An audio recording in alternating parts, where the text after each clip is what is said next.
बारिश को 3 दिन गुजर गए मगर कराची का बिजली का निज़ाम अब तक बहाल नहीं हो सका। कई इलाके 4 दिन से अंधेरों में डूबे हुए हैं। 5000 से ज़ायद शिकायत हल नहीं हो सकी। रिहायशी इलाकों में बिजली गायब तो पानी भी बंद।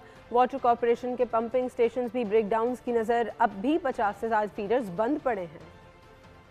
बारिश को 3 दिन गुजर गए मगर कराची में बिजली का निज़ाम अब तक बहाल न हो सका। कई इलाके 4 दिन से अंधेरों में डूबे हुए हैं। 5000 से ज्यादा शिकायत अभी तक हल न हो सकी। शहरी कहते हैं कि इलेक्ट्रिक का कंप्लेंट सेल 118 तो जैसे हमेशा सोया रहता है। सोशल मीडिया पर भी KE के घिसे पीटे जवाबात अवाम के जख्मों पर नमक छिड़कने के मुतरादिफ हैं। काले कर के थक गए, कोई पूछने वाला नहीं। मैं खुद ब्लड प्रेशर हार्ट का मरीज हूँ, लेकिन कोई सुनवाई नहीं है। फोन भी नहीं उठाते, दफ्तर पे भी जाओ कोई सुनने वाला नहीं है। जल्द से जल्द ये मसला हल किया जाए। छोटे छोटे बच्चे हैं, बिल्कुल पानी भी अब खत्म हो चुका है और हम इतने परेशान हो रहे हैं ना। इस वक्त जो है मुस्तकिल कंप्लेन लिखवा रहे हैं 3-4 दिन से, लेकिन कोई एंटरटेन करने वाला नहीं है, ना कोई आके देख रहे हैं। रिहायशी इलाकों में बिजली ना हो तो पानी कहां से आए। वाटर कॉरपोरेशन के पंपिंग स्टेशन भी बिजली के ब्रेकडाउन की नजर हो गए। अब भी 50 से ज्यादा फीडर्स बंद पड़े हैं। बलोच सोसाइटी, पहलवान कोट, सफूरा चौरंगी और कामरान चौरंगी अंधेरों में डूबे हुए हैं। Gulshan Iqbal 13D2, Hasan square, Malir, Qaidabad garden, north Nazimabad, new Karachi